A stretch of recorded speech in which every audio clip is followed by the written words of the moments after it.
Isang compound sa Rodriguez Rizal ang naging saksi sa paulit-ulit daw na pangmomolestya sa isang nooy 8 taong gulang na bata na si Josel.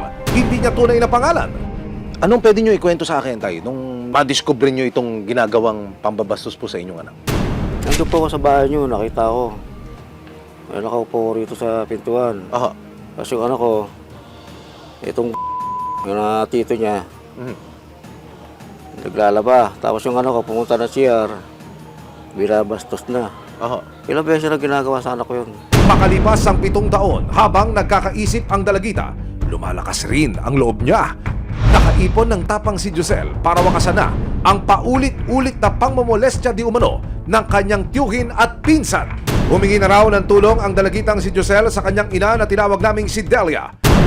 January 2022, agad nang nagsumbong si Nanay Delia sa barangay tungkol sa di umano'y panghahalay na pinagdaanan ng nooy 15 taong gulang niyang anak. Ma'am Vicky, paano ho nakarating sa inyo yung sumbong?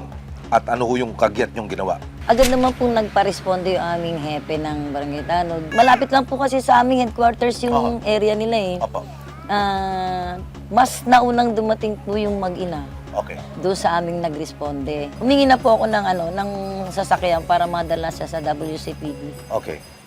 Wala nang inaksayang panahon ng barangay at agad na tinulungan ang dalagita. Iyak siya na iyak, hindi siya makapagsalita. Yung sinanay na lang po ang nagkwento sa amin na ganun daw po yung nangyari sa bata. Hindi naman po namin na-blatter gawa ng bawal po yun. Kailangan nakadiretso po yun sa WCPD. Pero nanghina ang loob ni Josel nang biglang pumanaw ang kanyang ina noong Hunyo ng taong 2022. Sobrang hirap po, parang wala ka pong kakampi. Hindi mo masabi yung mga nararamdaman mo. Dito na rin daw biglang nag-disappearing act ang mag-amang Nestor at Ronnie. Kaya ang tatay ni Josel ang naging kasakasama niya sa pag-aasikaso ng kaso. January 2 nitong taon, ibinaba na sa wakas ang warrant of arrest para kina Nestor at Ronnie. Una, nalaman namin through operational research na nasa bundok pala ng Rizal ang ama na tinatanggi niyang siya ito. Makalipas ang 1 buwan, February 2, kasama ang resibo, nagtungo ang mga operatiba ng Criminal Investigation and Detection Group, DSOU, sa Rodriguez Rizal para daktin ang unang suspect, ang tiyuhin ni Josel na si Nestor.